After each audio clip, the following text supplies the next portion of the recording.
to Jack's Reading Corner. I'm Jack, and I'm going to do my February wrap-up today. And yes, I'm wearing my work shirt, because I'm too lazy to change, and, so, I'm doing this in order of when I finish these books. Okay, the first one I already did an individual review on, and that's what I think I'm going to do. Like, every other month I'm going to do individual reviews of the books I read. And I can say this is a new record for me. I've gone past 7, only by 1, but still, that's a record to me.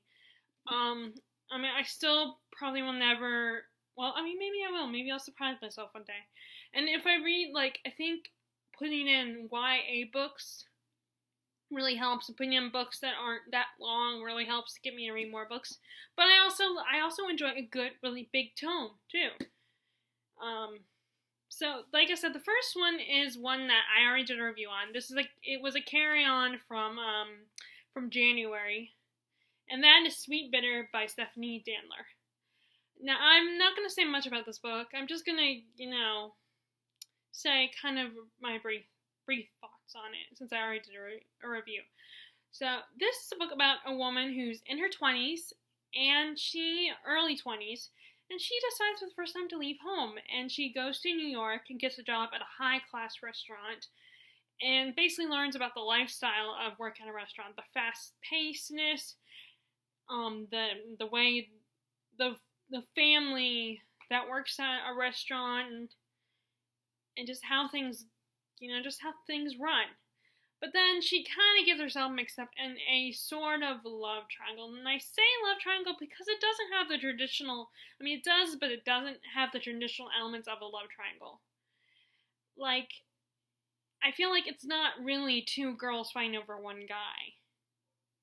Because the one girl isn't even really putting up a fight or, trying to sabotage the other relationship. Of the relationship between the main character and the guy. But Tess basically falls for Jake, who is the bartender, and he's a bit of a bad boy. He has the bad boy look, and he's kind of had this attitude of superiority and arrogance, and I know the world. He's kind of cynical, and she's basically drawn to this guy, and she has all these fantasies about the relationship. But, of course, it's not what she would fantasize it to be. And then she also makes friends with Simone, who is the wine expert at the restaurant. She's kind of, she takes Tess under her wing and becomes some sort of mentor to Tess.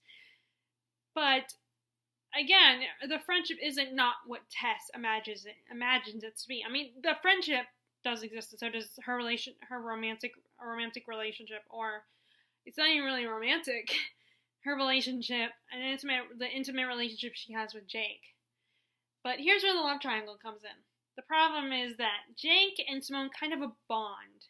They grew up together, they're really close, but they're not, but they're not actually intimate.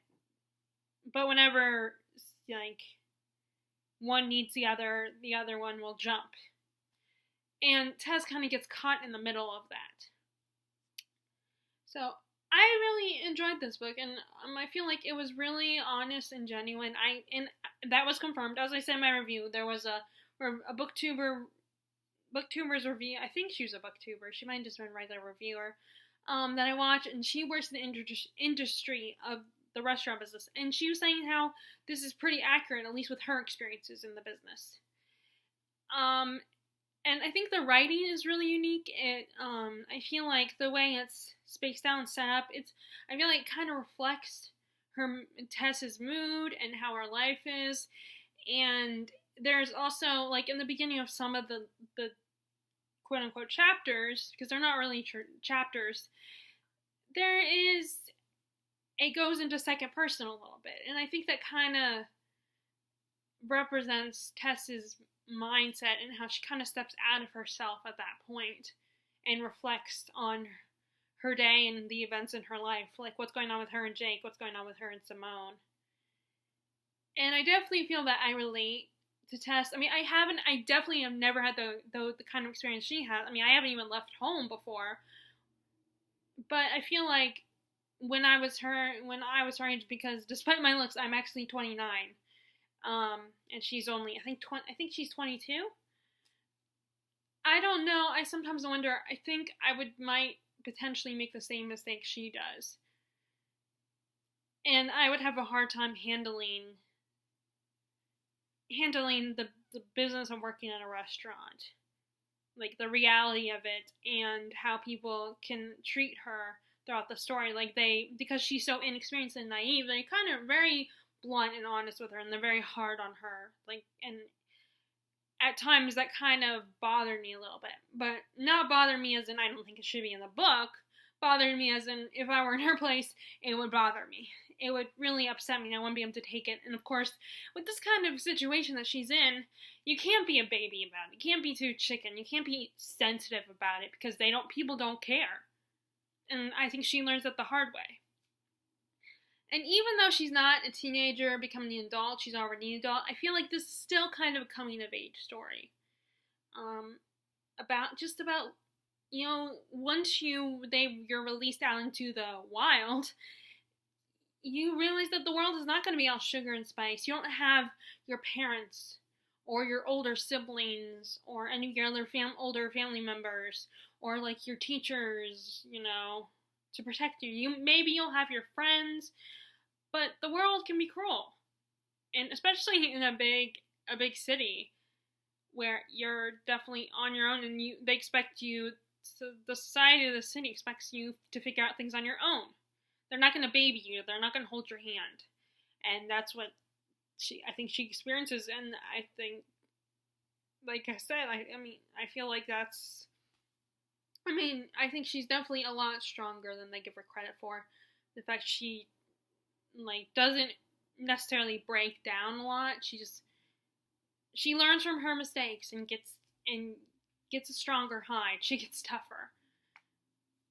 So, I think this was a great book. It's not everybody's kind of book, but I enjoyed it, and I like the idea. I really like reading these different types of books that aren't like fantasy adventure. They're about reality. Yes, I read books to escape, but I'm willing to read. I like books like this because in a way, I'm still escaping. It may be a world that I recognize, but it's in someone else's shoes and from someone else's perspective. And the fact that, like I said, I still live at home, I don't always experience this kind of stuff because,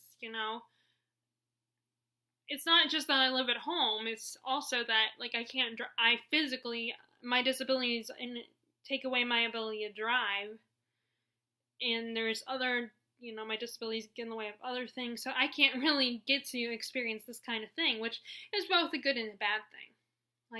It's bad because I feel like I'm sheltered, but it's good because I'm very lucky, and once Tess left home, her luck ran out, because I think she was very sheltered before she left home, which we don't see that. It's the story of her leaving home and going to New York. So, yeah, but this is definitely a good book, definitely interesting, so that's all I'm gonna say about that. So, if Rascal was up here, he'd be barking right now, because there's a guy walking by my window. So next is Midnight in the Garden of Good and Evil by John Burrent. I don't know how to say his last name. I'm gonna just say Burrent. Or Burnt, maybe? I don't know. This is my second.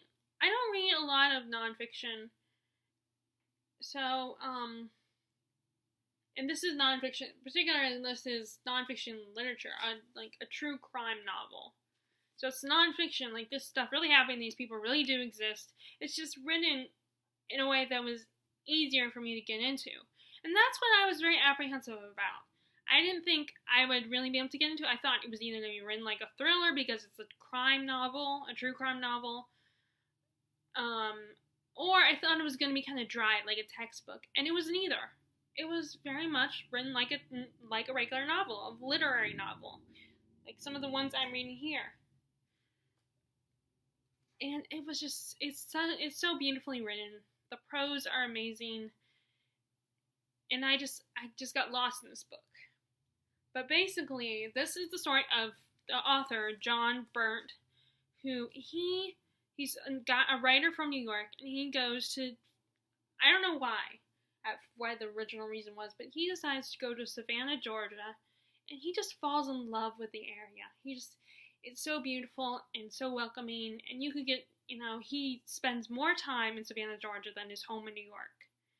And he meets such amazing, fascinating, interesting people. And some of them aren't, like, the nicest people on the planet, but they are so, like, they intrigue him so much. And, like, the first part of the book is basically him talking about these people and telling them their story and kind of giving some background on the people he meets. And the second part is the true crime part. He gets to observe this interesting trial where two lovers, which actually, again, I did not realize they were lovers at first. But then he talks about how someone else, talked about how they were gay lovers. Like, they were two men. So I was like, oh, okay. Well, it was a lover's spat, I guess. Because it was actually one guy shot the other. And what was really interesting is the guy that got shot had a bit of a temper. And of course, this is a small town, so these people, both these guys, everybody knew and had interacted with them. And the guy that is convicted, he would throw these outrageous parties, and everybody would go, and he would be selective of who he would invite. Or it would be one of these things where he would invite someone to them, but then he dismissed them. And this trial went to trial 4 times, because in the jury there was like things always came up, like the other lawyer, like a lot of his evidence was BS, oftentimes. And like there was, like, they talked about the residue of the gun and how if there was or wasn't,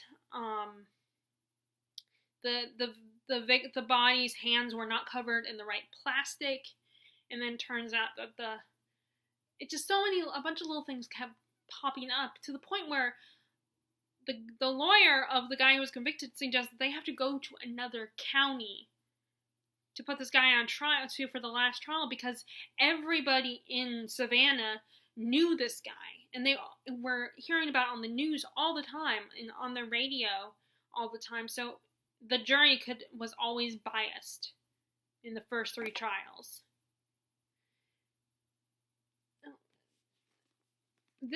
And there's a couple other little events that John goes through in the story.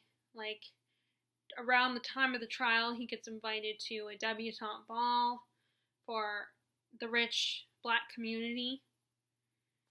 I really liked hearing about that, and I liked the descriptions and everything, and how he, and I definitely can't blame the character that wanted to go with John to the debutante ball, because they had never been to one, which I will talk about them a little more in more detail in a little bit. So of course, now, like, I can admit the fact that they were excited that they wanted to go with John as his date.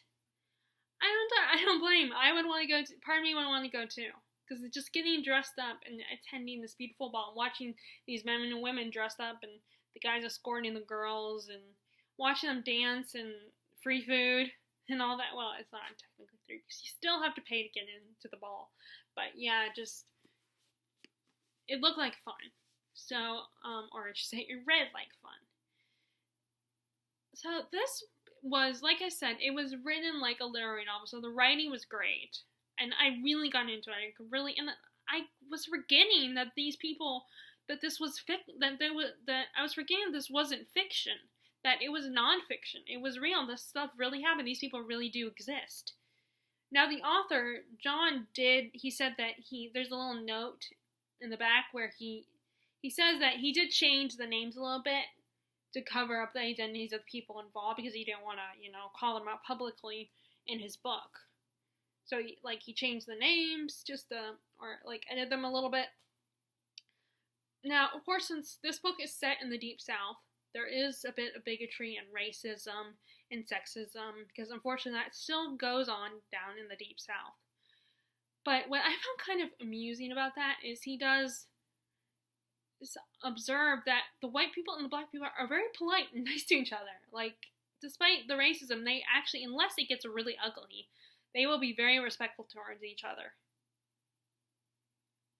So it was just, I just thought that was funny, that you're racist, but you're respectful to each other. You're polite about it.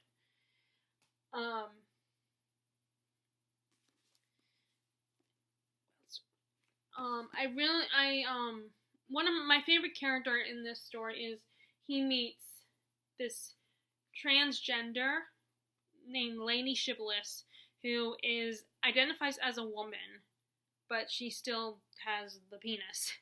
So, I hope it's okay for me to say that on YouTube.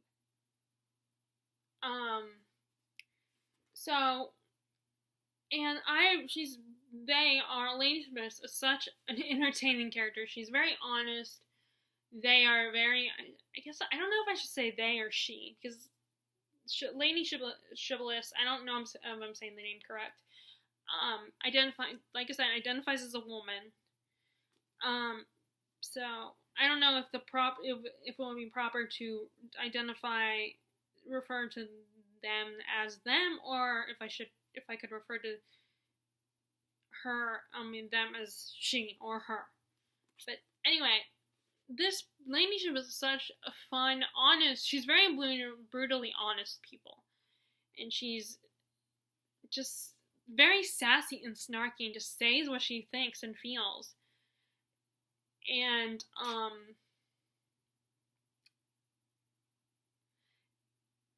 I remember in their reaction to the debutante ball was really funny and amusing.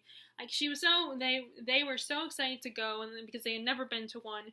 But John, who, in my opinion, I don't know if I'm correct in this assumption, if someone else that reads this book, maybe they could tell me otherwise, but I felt like John was very neutral about the racism, and he was just observing it, and I'm sure he knew that, of course, it was wrong, but he also was like, the reality is he's in Savannah, and you do have to be careful, unfortunately.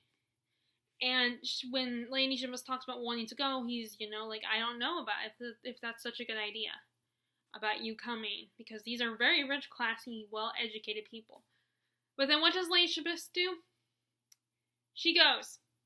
They show up, flirt with the escorts, and essentially trash the reputation of one of the girls, one of the debutantes. And almost calls John, and, puts John on the spot, too. And I almost felt bad for the guy. But I don't entirely blame Lady Shibboleth either. Yeah, but it's just her performance in that when she goes to that ball it's very funny and very, very amusing and sassy. You gotta admire her for doing that. Maybe it wasn't fair of her to do that, or maybe it wasn't fair of them to do that, but still, I mean, you gotta give Lady Shibboleth the props for doing that, for taking the risk. So the book isn't that hard to read. It doesn't take that long. Not all the chapters are that long. Some of them are a little bit longer than others. Like I said, the first section is about, like, introducing the people of Savannah, and him and John talking about all these interactions he's had and how beautiful Savannah is. And then the second part is the trial. Oh, I also liked there was I think she was a hoodoo priestess. Correct me if I'm wrong. But she was very interesting too. I do not remember her name, but I really liked her too. She was trying more magical methods to help the guy who was convicted, whose name escapes me too. There were a lot of characters in this.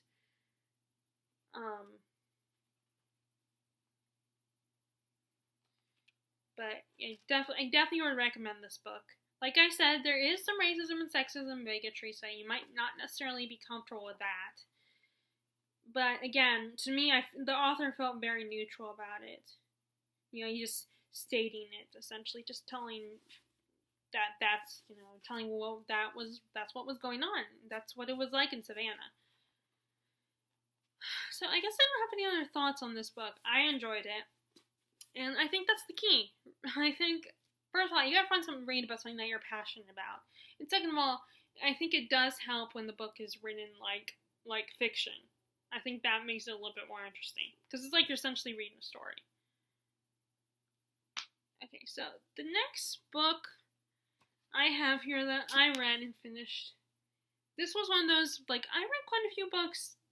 Another part of the reason why I was able to get through 8 books is because some of them were books I had started a while back, and I was finishing them up. I decided to finish them up this month because they've been sitting there for a while. So, although this one I hadn't got far into, and that is The Immoralist by Chloe Benjamin. So, this is a book about a family. It's a family genre. A family of a Jewish family living in New York, and are original, the kids, they were kids in New York, and then they eventually grow up, and become adults. And the story is about their adult lives. We have Vario, I think, is the oldest. Daniel, who's the second oldest. Clara is the third, and then you have baby Simon. Simon's the baby.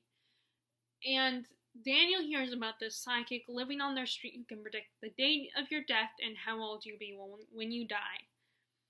So Daniel suggests, just for fun, out of curiosity, they go to visit this woman, and she sees each one of them individually and tells them their death date. But they do not share it with either of each other. And it affects each of the 4 siblings in very different ways. So the story first begins with we first experience Simon's life story as an adult. And Simon is first of all, his mom, when their dad dies, his mom expects him to run the store and take care of her, but Simon doesn't want that. He wants to live his life, and he also wants to embrace his sexual identity, which is he is gay. But unfortunately, I think in the Jewish community, it's not necessarily as acceptable to be gay. I could be totally wrong. I don't know much about the culture and the religion, so forgive me if I'm wrong. But Simon, with encouragement from his older sister Clara, finally leaves home, realizing that if I don't leave now, I'll never leave. And he goes to San Francisco and decides to become a dancer. And not only that, but he meets Robert, a gay black man. And because he is not only gay, but he's a black man, it's even worse for him. It's even harder for him to be accepted by society. And this is in the 80s, by the way, I think mid to late 80s, at least Simon's part, not the whole book, but Simon's part of the story. And Simon is someone who wants to live a life, just wants to flirt and have fun and just be spontaneous, and he doesn't want to stay safe all his life. And Robert is a more careful person, because he's experienced a lot harder judgment and prejudice towards him. He has a hard time being out there, living his life. He's more reserved. And that kind of affects his and Simon's relationship a lot. It really messes with it. Because of Simon, not only is he trying to live life, but he's kind of being a little too friendly with some of the other dancers. And then, of course, like I said, this is in the 80s, early 90s, so I'm sure of course, being a gay man during that time, the AIDS epidemic. I mean, of course, it's not just gay people, but people that are gay, but it also affected, I think, maybe it did just affect gay people. I don't remember. I need to look that up. So he contacts AIDS. I don't know if that's the right word I want to use. So the next part is about Clara, who she believes in this, and like Simon, it really affects her. But instead of living her life to the fullest, she becomes kind of obsessed with making herself immortal in a way. She becomes an illusionist, a magician. And of course, she's not making a lot of money because it's another one of those artsy type jobs that you're not necessarily, there's no guarantee you'll be successful. And she meets this guy Raj, a Middle Eastern man, and they fall in love. And he offers to be her business partner, helps her career, and helps her become more famous. And it's really hard for Clara because not only is she, thinking about this whole her death date and everything, and trying to become immortal. Like, she likes the idea of mixing reality with fantasy. That she's not just into tricking people. She believes in magic, in a way. But also, there's the fact that she's a woman. And of course, this is, I think, in the 90s. So, and people are just assuming that Raj is the magician. He's the illusionist. So, at first, it's really hard for her to get to, I got sleepies in my eyes. For her to get people to accept her being a female illusionist. But then, eventually, Raj realizes that everyone in San Francisco has seen her. She needs to go beyond San Francisco. So the one place Clara herself does not want to go. Oh, wait, rewind, I forgot. To also mention, they get pregnant before they get pregnant and they're getting married. She has a little girl. I don't remember the little girl. Let me look up her name. Gertie. She has a daughter named Gertie. And they end up getting married. So back to the he's just they go to Las Vegas. So they get rid of their apartment and buy a motorhome and end up moving to Vegas. And she becomes a famous magician. I was about to say magician in Vegas, and has this whole act and like kind of, and Raj is definitely thriving with this, but eventually Clara becomes, like I said, she becomes obsessed with this whole woman, and it really traumatizes her. And every time she talks about how her life, what was her relationship with her siblings and how everything's falling apart, and she knows that she's gonna die soon. The point where, Raj is afraid of her almost, and is afraid for her and thinks she needs help. But every time if she talks about it, at one point he snaps and is like, you know what, I was in the Middle East, okay, and getting mad about his, being like, how dare you complain about your life kind of attitude. Which, in my opinion, it's like, I understand he was in a worse situation than hers, and she should be grateful. But at the same time, I feel like you should not demean someone else's problems just because your problems may seem bigger. Whether they're bigger just to you, or they're bigger or they really are bigger than this person's problems. And I had an issue with him. And eventually Clara can't take it anymore, because she keeps thinking about her death date and how old she's going to be when she dies. And I don't know if she knows when she's going to die or not. But anyway, and then we get Daniel's story, and he never believed in the psychic and everything, and he's kind of angry that his younger siblings did. He, disowns his religion. He no longer believes in his religion. He's an atheist, and eventually he gets married to another Jewish girl, Mira. But then he actually runs into an FBI agent who had met both Simon and Clara, and the guy, when he kind of developed an infatuation with Clara, and he offers to help because he's on the case to investigate Clara's death.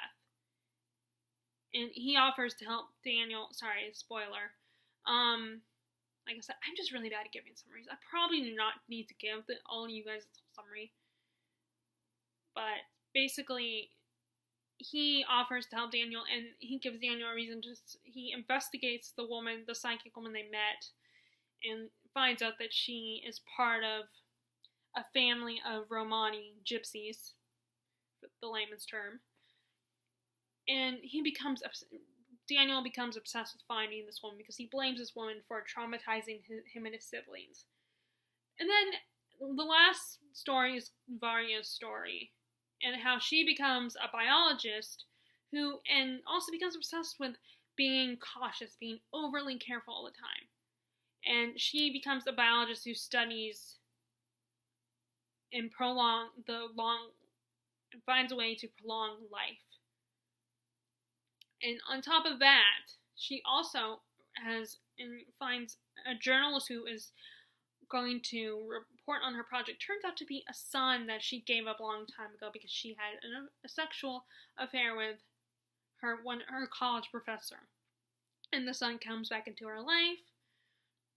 And when he reveals himself and sees how she's living her life, he does not approve of her cautiousness, of her carefulness, and thinks that, yes, you could die, but that doesn't mean you should be so careful and try so hard to prevent yourself from risking your life. I mean, yes, don't go jumping off a bridge, but you need to live your life. You can't just wait around for when you're going to die. So basically, this whole story is about, ask the question, is it better to know your death date? And even if you're someone who does not believe in knowing the future, if you know about it, in the back of your mind, you'll still know the possibility that it could happen, even if you are so adamant to not believe. I think eventually, if you're given, you will always be thinking about that possibility. There's always a small little slither in your mind that says, what if it's really true? And that's what this book asks. It talks about, is it better to know your death date, even, whether you believe or not? Or maybe, you just don't want to know. I personally feel like I wouldn't want to know. And it's very nicely written, beautifully written. It's not that hard, to read. It's a beautiful story about family and deciding if you want to know your death date or not. Okay, next book I read was, I finally finished Crooked Kingdom, which is the sequel to Six of Crows, which I started at the beginning of last year. So this is the sequel, so I can't really say a lot as far as a plot description. But the first book is basically about this group of criminals that go on a heist. We have the leader is Kazbrecker, and he's approached by a nobleman who is like, I need you to go to the ice court and break out of there the scientist who has created a drug for Grisha to enhance their powers. But unfortunately, it's addictive. Like I said, unfortunately, it is a drug, so it's addictive, and it will eventually kill you. So, Kaz recruits, his friend Jesper, who's a gambler and a sharpshooter. This girl he calls the Wraith. She was once a prostitute. She's good. She's really fast. Is really swift and fast and can climb and walk across wires and stuff like that. Then you have Inej, who is a Grisha. I don't remember exactly what her powers are. So I know about life, controlling life or something, life and death. And then you have Wyland, who's the son of the nobleman who hires. I don't know if it's Wyland that hires him or his father that hires him. And then you have Matthias, who was once part of a group of soldiers who would take Grisha and, just get rid of them or put them in, like, prison camps or something. I don't remember. And him and Nina have a bit of a relationship. They have a romantic history together. But they're also enemies. So it's all, the first half of the book in Six of Crows is about the planning the heist, and then the second half is about them actually going on the heist. So unless you're into that kind of stuff, it might be hard to get through the first part of Six of Crows. This one in particular was a lot faster and more interesting, and I feel like, I know a lot of people, not everybody agrees with me, but I feel like you definitely need to read the original Grisha trilogy to get through, at least for this one, Crooked Kingdom, because there are characters that we meet in the original Grisha trilogy that are brought back in this one. And I feel like also the Grisha trilogy kind of gives you more of an idea about the Grisha powers. It introduces them. And the duology kind of focuses a little bit. Half of the story focuses on that because of the whole drug. But like this one is more fast paced, and like any sequel, like a lot of sequels, it's basically the aftermath of what happened in Six of Crows, and what their next step is. The series has a lot of diversity, and both physical diversity, like your skin color, and like Nina, I think she's has a thicker body type. And we do get a little bit more of the relationships, a little more of the romance drama in this one. And I was a little I got kind of hinted at some spoilers, but I didn't get what was exactly gonna happen. But I did get some hints, and the hints implied something was gonna happen to a certain character. And bad things did happen to that character, but the really bad thing I expected to happen to them did not happen to the character I thought it was going to happen to. It happened to a different one. And I don't want to tell you what it is, because that's why I'm being a little cryptic, because I don't want to spoil anyone. But the sequel was great, and I'm one of the many people who thinks the sequel is even better than the first one, although I love Six of Crows. It's a pretty big book. It's pretty thick. And it was really interesting, and I love the characters. They're so complex. And I definitely think this duology is very different and very much more interesting than the original Grisha trilogy. But like I said, I feel like you need to read the Grisha trilogy, especially before this one. Surprisingly, I'm not. There are some people who prefer the Grisha trilogy over this duology. And I recently bought the next duology in her Grisha world. I bought I bought the first book in that duology, which is King of Scars, and it's about one of my favorite character, which is a lot of people's favorite character, actually. So, that's all I'm going to say about that one. This is another one that I have been reading for a while, and it's basically a melodrama. And it's set in Texas. It focuses on a group of 3 families, the Tolvers, which the Tolvers are kind of the main family. So, the Tolvers, the Warwicks, and the Dumonts. And the book starts essentially with Mary Tolver. Her and her brother and mom are hearing the will from their family patriarch who's just died. And he has left the family plantation to Mary Tolver, his daughter, because she is the only one who will appreciate the way he does and will not sell it like his wife will probably do. And Mary's mother, his wife, and her brother are not happy about this. They don't think Mary deserves it. They're infuriated, and this causes a rift between them, especially between Mary and her mother, and it breaks Mary's heart.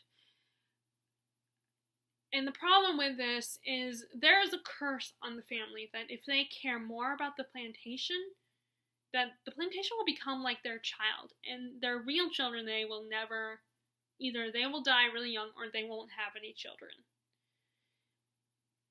But Mary is so passionate about this that she doesn't care about the curse. She doesn't even believe in it at first. And Percy Warwick is a guy that she's known since she was a girl, and he is in love with Mary and is determined to get her to marry him and eventually put him first, to put aside working the plantation. But she is very passionate about this, about her home, and does not think that will ever happen.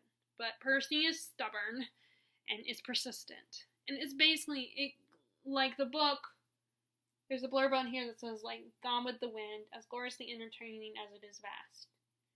So it kind of has Gone with the Wind feels, but it's nothing like Gone with the Wind, if that makes any sense. And, like, I feel like Mary and Percy's relationship is very much like Rhett and Scarlett's relationship, although I think Mary's a little nicer than Scarlett is. Scarlet is someone, she is not as mean and not as tough as Scarlet was. Scarlet will do whatever is necessary to keep what's hers. And I think Mary is willing to compromise that. Although with the way the characters act, they don't think she would.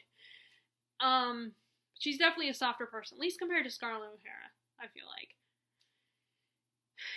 And, it's about their relationship and how basically so many things happen. Like I said, it's a melodrama. But then we get, well, not only do we get Percy's perspective, but we also get the story of Rachel's great niece. And how she ends up following her great aunt's footsteps and Mary's footsteps, despite the fact that her mother does not want that. Her mother fears that she's losing her daughter and that her daughter is going to become just like her Aunt Mary, which essentially happens. And it's basically history repeats itself. To the point that she even has Percy's grandson, she even falls in love with him, but she kind of starts to makes the same choices that Mary does. So, like I said, this was more of a fun book. It wasn't a literary masterpiece. It wasn't badly written, though. It was a great read. Very fun. Like I said, it was a melodrama, so it's not everybody's cup of tea. And I have such mixed feelings about the conflict. Because, on the one hand, I kind of understand why everybody was was like, the plantation will never love you back, and it eventually won't last. It could die.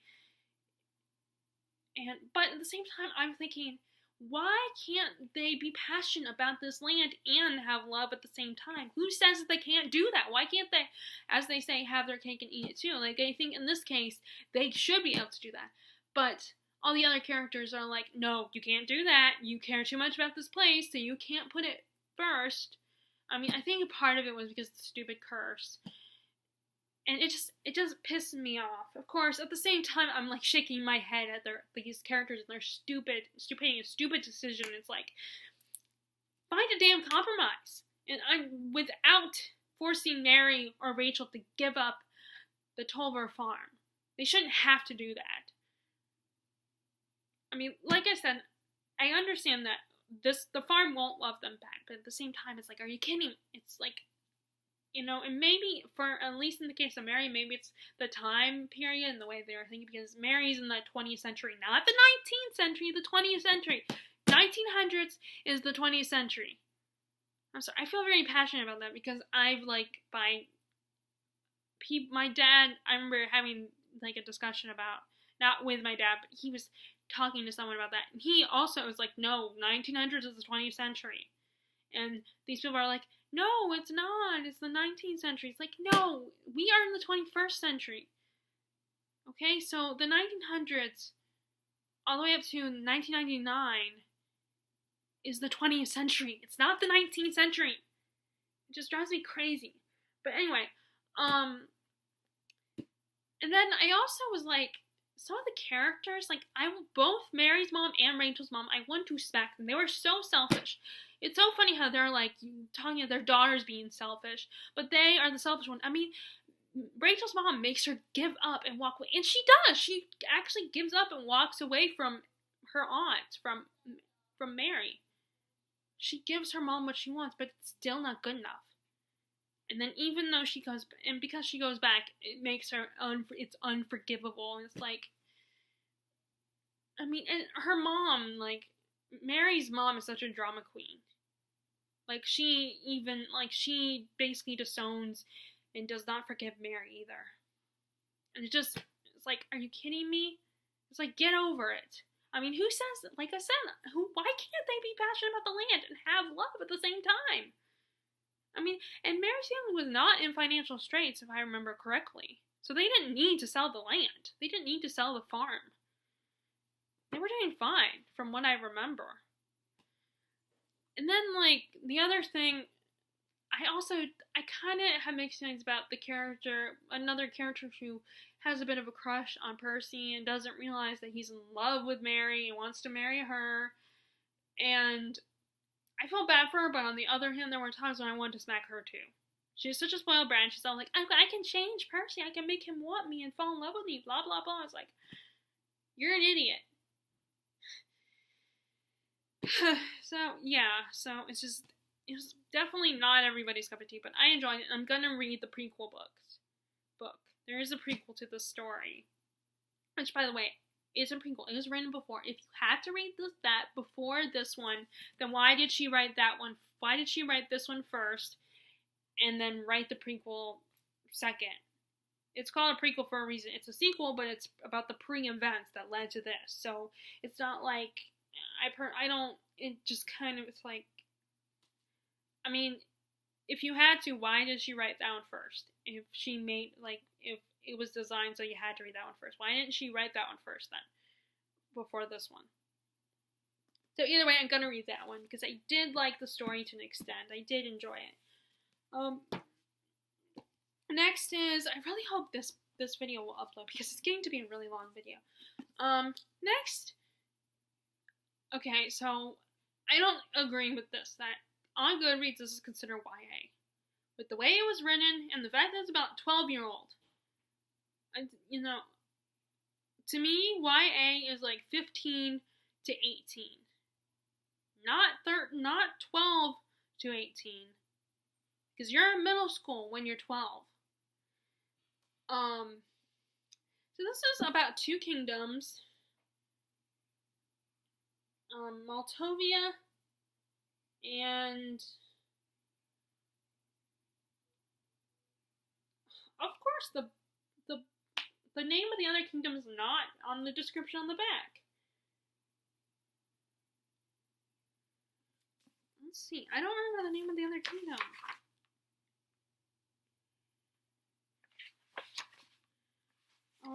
Where's the name of the other kingdom?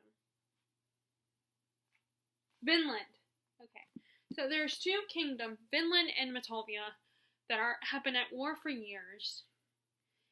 And King Philip has been trying to bring peace to the two kingdoms, like form an alliance with King Theodore of Vinland. And he's left his 12-year-old son, Prince Florin, in charge, with help from his advisors, because one day, of course, he'll take his father's place on the throne when his father dies. And a messenger from Vinland shows up and tells Florin that his father is negotiating peace. There's been, a peace treaty has been drawn between the two kingdoms, and Florin has been invited to a celebration feast. And Florin, of course, is excited to go. He's eager to see his father again, and to get out of the palace, because he's a 12-year-old boy.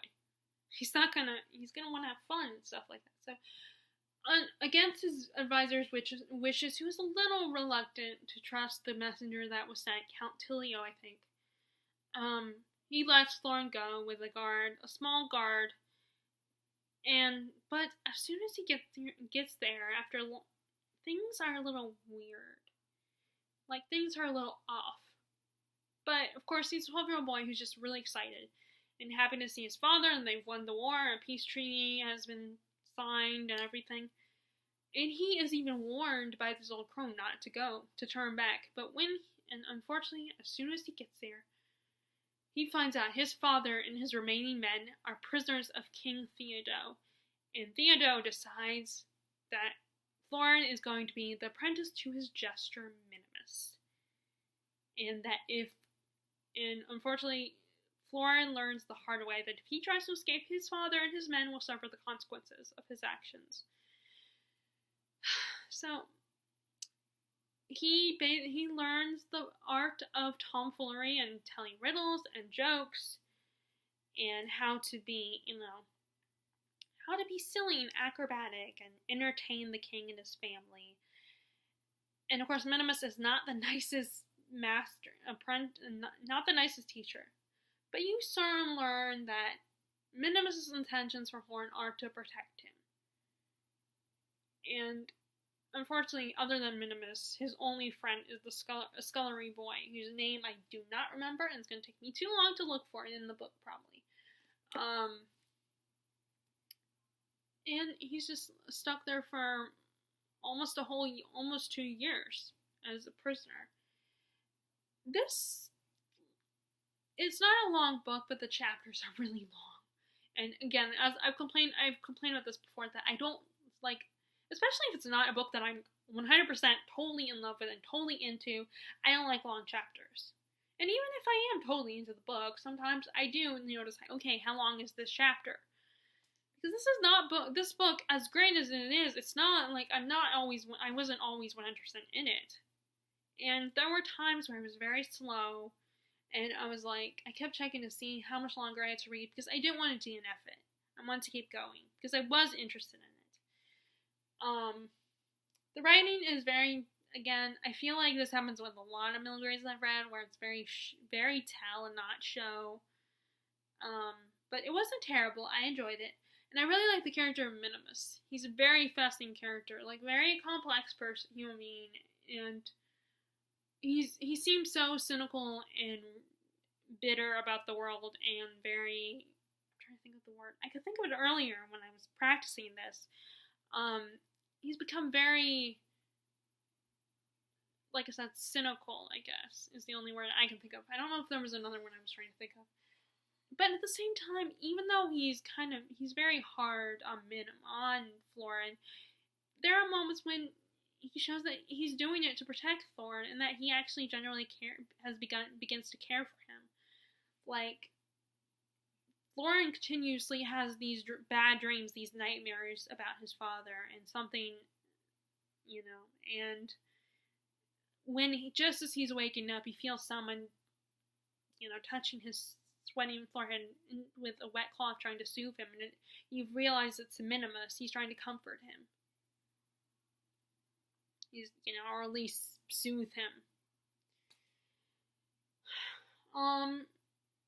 It's very dry, very witty. Like I said, it's not my all-time favorite book, but I enjoyed it, and I think, both boys and girls, as long as you're into fantasy, you would really like this for middle grade. And this is one of the many books that I'm hoping that I want to set aside for my nephews, and if I, and hopefully one day a niece as well, but I don't know if they'll ever have a third kid, and if they do, then it might potentially be a boy. But anyway, it is still a very good book. I really enjoyed it. It's very fun, very whimsical. It's more medieval. It's I feel like, since there's really no magic in the story. There's no actual magic. It's more historical, like kids historical. That's what I feel like. Because there's no fantasy in it, I feel like. I mean, you have the two kingdoms and everything, but there's no magic in the story. Even if there's a little magic, like in Game of Thrones, there's still a little bit of magic. Like, there's dragons, and there's the zombies, the ice zombies are coming after everybody.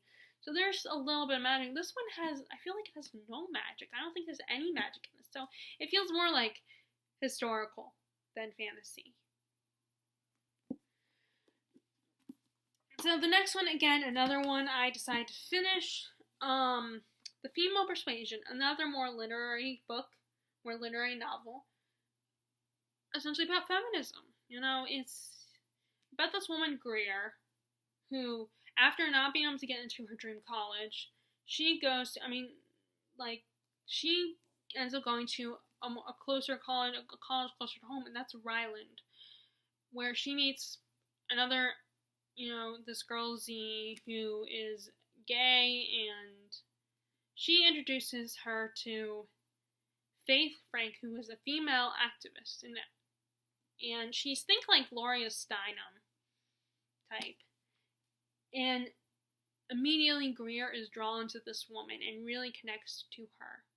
Although Z is the one who's been obsessed with this woman for a long time, even before Greer met her. And it's essentially about her relationship with Faith, because eventually she ends up working for Faith, and even selfishly does not give a letter that Z asked her to give to Faith, because Z also wanted to work for Faith Frank, but Greer lied about it. It's also about her relationship with her boyfriend, Corey, who, after a family tragedy, him and Greer kind of end up going on different paths, because Greer understands, of course, that Corey needs to be with his family and care for his mom particularly, but she also doesn't like how he's okay with living at home and not really doing much with his life, in her opinion.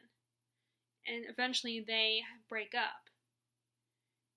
And it's just, like I said, it's about her relationship with Faith, about her relationship with Z, who ends up becoming kind of a social worker, and it's about, her relationship with Corey. And also it's a commentary on white feminism and how complicated it is and how that doesn't work as much anymore. Yes, feminism is an important fight for women. I'm not saying feminism doesn't work anymore. I'm saying that their Faith's idea of fighting for feminism doesn't work in this modern time. So this is basically, we get not just Greer's perspective, but we get Faith's side, we get Z's perspective, we get Corey's perspective, and we kind of see it through all those characters' eyes, not just Greer's eyes. And it's a well-written book. It's fascinating. And of course, again, another book that not everybody would like, but still a very intriguing read. And I think, considering how people feel about what's going on in the political climate today, I think a lot of people would want to read this book.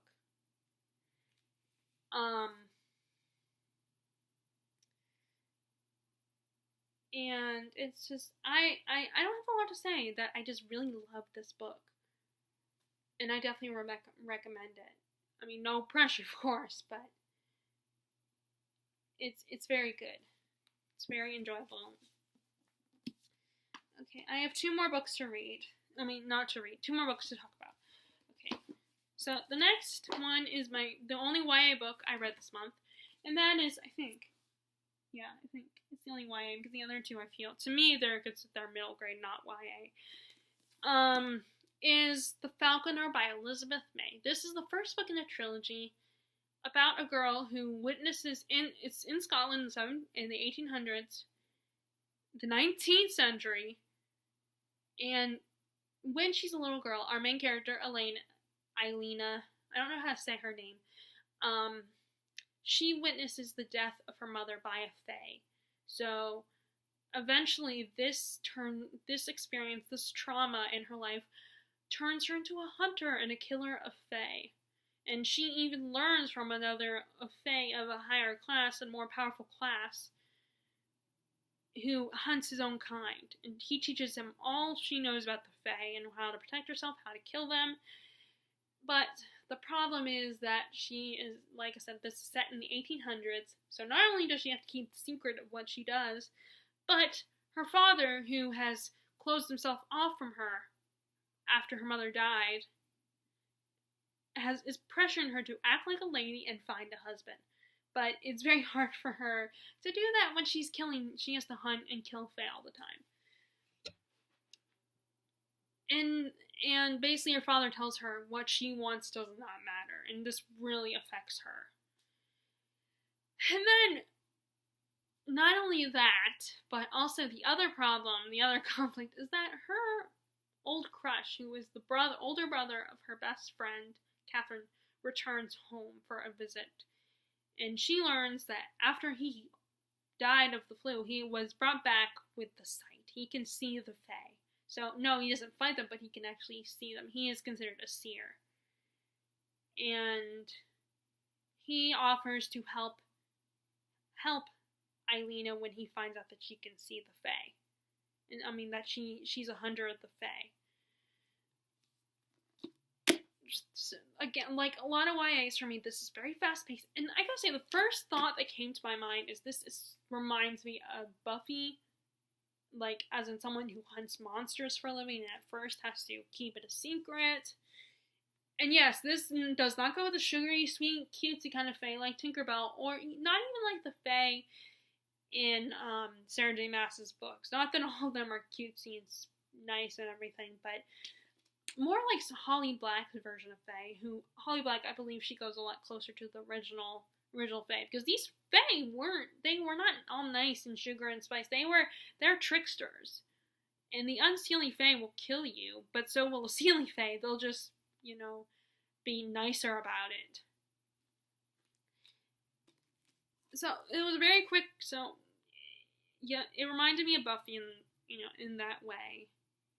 And I feel like she's a lot like Buffy in personality, very feisty, very tough, very sassy and sarcastic, but also very vulnerable at the same time. Still a girl, still, and she does miss her old life. And it was also very fast paced. It's fun, adventure. And I also appreciate that it was about hunting fae. It was not about werewolves. It was not about demons or vampires. There are way too many books about that. I get that everybody loves it, but it was kind of nice to see a story about a girl hunting fae. And yes, I'm familiar with the Fever series. I remember watching Sam's review on this book, and someone recommended to her the Fever series. I read the second or third book, not realizing it was the second or third book, and but I couldn't get into it. I ended up DNFing it. But maybe if I read the first book, though, it will be different. But anyway.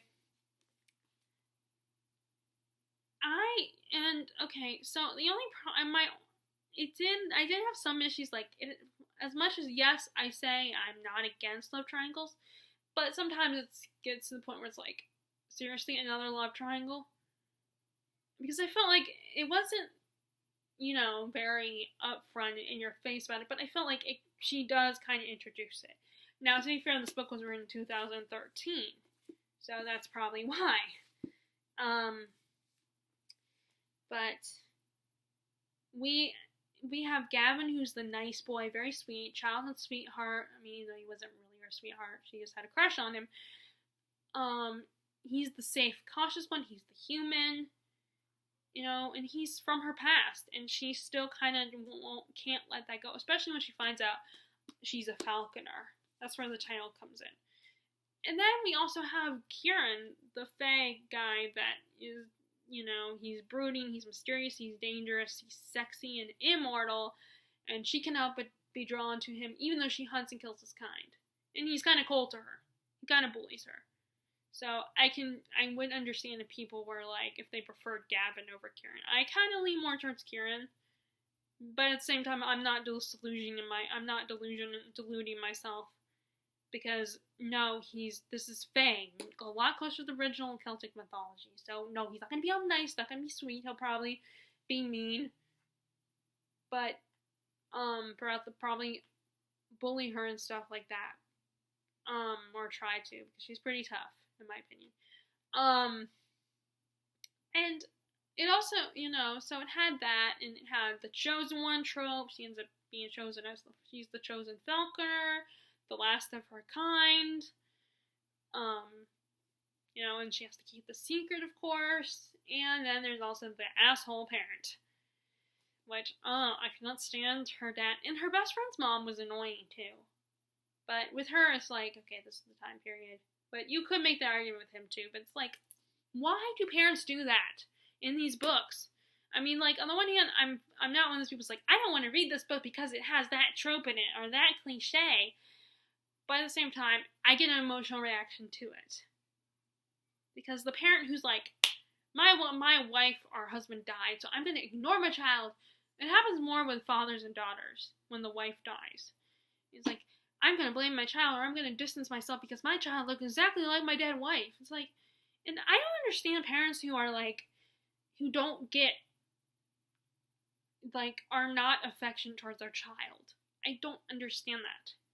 I mean, maybe because I'm a modern woman, and my father and my mother are very affectionate and loving towards me. They'll still discipline me when they need to, but they also are very affectionate and loving, and why can't parents in these historical novels be like that? Especially because this girl, she's struggling. First of all, she has the weight of the world on her shoulders, the responsibility to protect Edinburgh and the world from fae, who will kill you and are merciless. And she also, there's so much pressure. She's a girl who was forced to marry someone that she doesn't really love and then make babies with him. And she's the one that lost her mother. She lost her mom. She was a child when she lost her. And I just the father is so selfish. And he pisses me off. Even though there's a moment where, he admits that it's because she looks like her mom. And I feel like he's going to it's going to be spelled, I don't know if I'll actually say, but I feel like he does kind of blame Elena for it. Elena. I don't know how to say her name. Like I said, sorry. I feel like he's gonna blame her for her death. And to me, that's so wrong. She can't control. It's not her fault. She doesn't control this, and her dad just really upset me, and I just wanted to punch him in the face. He was such a jerk, and his reaction towards her, how he treats her, is probably why she feels like she could never tell him. Now, I don't know what's going to happen in the second 2 books, but I have all 3 books, because lucky for me, all 3 of them showed up at the used bookstore. But yeah, other than that, I really liked this book. I enjoyed. Oh, I also I have mixed feelings about Gavin. Like, on the one hand, I can understand why he feels like he needs to protect her, but this girl, she can defend herself. She's not the same little girl, and I feel like he wants her to be. He's so protective of her. And it's like, which on the one hand is sweet and romantic, but on the other hand, it's like, no, that girl can take care of herself. He does not need you to protect her all the time.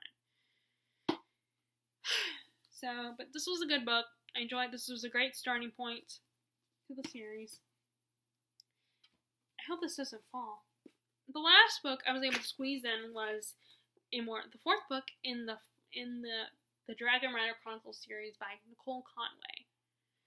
And I recently found out that she started a new series. The first 2 books are out of that series. I think it's going to be a trilogy about one of the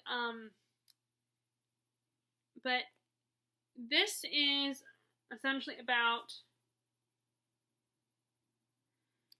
I'll just tell you what the whole series overall is about. We have our main character, Javid Broadfeather. He is half Grey Elf, half human. And when his mother dies, who is the Grey Elf, he is sent to live with his half-human father, Ulrich, who doesn't even want anything to do with him, and neither does his wife or 3 children. His half-older brother kind of ignores him, and his siblings constantly get him in trouble, to the point where he has to live in the barn outside of the house. That's his room, because they don't even want him in the house. And he essentially has only one friend, this girl about his age, and I do not remember, and this video is getting too long, so I'm not going to bother looking her name up. But then, his father, Ulrich, he makes saddles for the Dragon Riders. And one of the most famous Dragon Riders, who is a mentor to the students who go to Blyberg Academy, the Dragon Riding School, shows up to come collect a saddle from Ulrich, and he sees Javid. I don't know how to say it. I still do not know what the correct pronunciation of his name is. And Sile recognizes Jay and convinces Ulrich to bring Jay with him to Blyberg Academy, because he gives the Dragon Riders their saddles and stuff like that. And Jay essentially, and it turns out, and Jay becomes a student and a Dragon Rider under the mentorship of Sile Derrick. And it's all about his experience at the boarding school, and he has the traditional elements, like he gets bullied by his first roommate, Lionel, but and by not just Lionel, but the rest of the peers, because he's so small and people don't think he's capable of being a Dragon Rider, and his teachers don't think he's capable, but Sile's determined to train him. But he also meets Felix Farrell, who is the son of a duke, and he offers to kind of be a protector and a best friend to Jay. But then, as the story progresses, we find out that his mentor, Sile, is being sabotaged. Like, someone messes with his saddle, so he falls off his dragon. And some people, his life is constantly being threatened. And Lionel is the one, and you find out that, okay, dang, I should not have said that. Okay, I may as well say, Lionel is being used by the person who's trying to sabotage Sile. And Jay decides to get more involved, especially when he realizes that it's not just Lionel's not just messing with Sile, it's more than that, it's bigger than that, and there's something going on. And he decides to help Sile against everyone, against Felix and Sile's wishes. And then, essentially, the rest of the story, the rest of the series from book 1 to this last book is about Jay getting mixed up in this epic war and about this mistake his biological father made that has really big consequences. And, there's romance, like, he falls in Jay, when the human girl from his village, his home village, where he was, where he grew up, basically, because he's half Grey Elf, she could never be with him, and she kind of turns into a bit of a bitch. And he meets Sile, Derek's daughter, and they fall in love, and she also turns out to want to be a dragon rider. So it's, all about him growing up and embracing both his dragon rider role and his role in the Grey Elf community. And he experiences a lot of prejudice, and his goal is trying to bring them, part of his goal, he wants to bring both communities together and also save the world. Like, again, chosen one. So this was just more fun.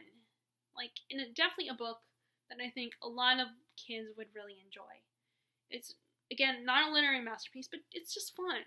It was a fun ride, and I enjoyed it. And plus, it's a book about dragons. Who doesn't love dragons?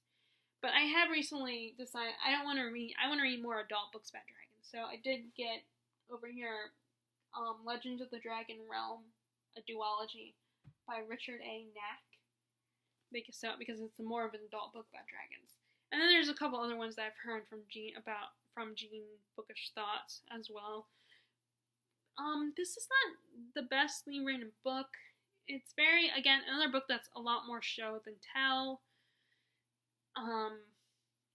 But it's very funny and has a lot of humor in it. Even in this book, when the stakes are really high and there's war looming and all, it's still a very fun read. It has a lot of humor. I really like Felix's character. He's very entertaining. And this book also introduces another character, Juliana, a female character who we do meet briefly, and I want to say book 2. And she's is brought back in this book with a connection to Felix. And this book also gets very emotional because, like, Jay gets separated from Felix, and he feels like he thinks that Jay is dead. He's led to believe that he's dead, and that really affects him and sends him down a downward spiral. And it also is a more lighthearted, easier way to look at prejudice, a more simpler way to look at prejudice, because you have the rivalry between the Grey Elves and the humans, and how the humans are afraid of the Grey Elves because they have magic, they're immortal, essentially, and they put them in ghettos, like they did with the Jews. So we kind of get a lot of that adult societal problems in this book, but told through a fantasy lens, which I really liked. The characters were great. Again, the only problem is that I feel like it was very tell, not show. But it's a quick, very easy read. Doesn't take that long. It's a really enjoyable series. There's 4 books. Fledging, Trader is the 3rd one.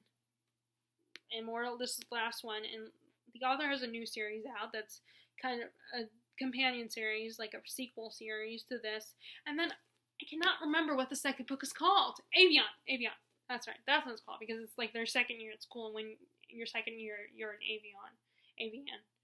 I don't know. But this last book, I was able to squeeze this book because it only took me like a couple days to read. I'm glad I finished this. And I do want to read the spin-off series. So that's what I read this month. I really hope this video uploads. Would love to hear in the comments below what you read. What are some of your favorite books? I think my favorite was... I don't know what my favorite... I guess... I feel like... I really like Female Persuasion was another good one. The Falconer I really liked. I don't know if that one was my favorite, though. So, if you like this video, be sure to give it a thumbs up and click subscribe if you haven't already. And as always, I hope you're enjoying your reading, and I will talk to you all later. Bye!